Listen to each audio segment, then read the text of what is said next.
Mga biduaw sa Calamba Cemetery sa Dakbayan, Sugbo, napalaw karong adlaw.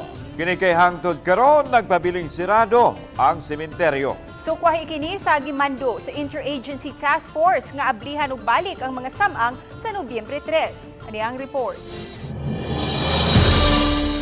Naghinam-hinam na unta mga tao magkapanangkot sa lubong silang mga mahal sa kinabuhi sugod karong adlaw.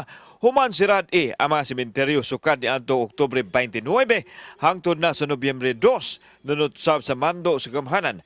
Apan napalaw ang mga tao kansang mga minatay anaa sa sementeryo sa Calamba.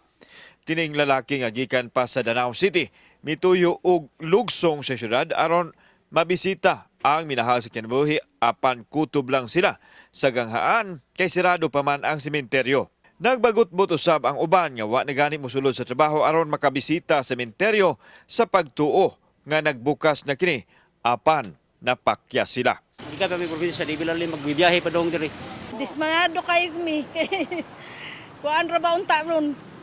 Kay natay trabaho ma. Ikaw sa panahon na unta ron. Panahon na unta ron. Nag-effort gud mi og time nga moari kay wa di mi moari pag uno og dos kay wa lagi close. Nya karon na palaw na mi balik sa mi ugma. Ready na sad. Pipila lamang kini sa mga tao nga mi duaw unta suway diri sa sementeryo sa Calamba karong adlaw November 3 kay nagdahom sila nga maablihan na ang samang apan dakong kadismaya nila kay hangtod karon sirado gihapon. Unya ako ato makita dunay nakapaskil nga pahibaw gikan sa parokya San Nicolas nga nagpasabot sa rason nganong padayon nilang gisirhaan hangtod karong adlaw ang samang. Matod sa tagduma sa samang nga gipaniguro lang sa parokya nga walay madisgrasya pinaagi sa paghawan sa mga linya sa kuryente sa mga nitso nga gipasug-an atol sa kalag-kalag. Doon naman ko tayo proyekto, gitawag og Light and Nix 21, di nagpasuga ta sa atong mga nitso. Kanya, karong adlaw, may atong pagtangtang. Itangtang na to ang mga electrical installation.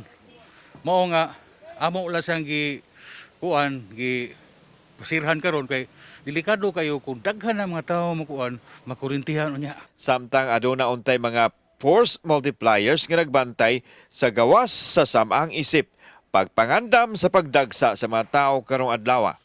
Kauban si Philip Patricio ug Rod Prado. Ako si Alan Domingo. Balitang Bisdak.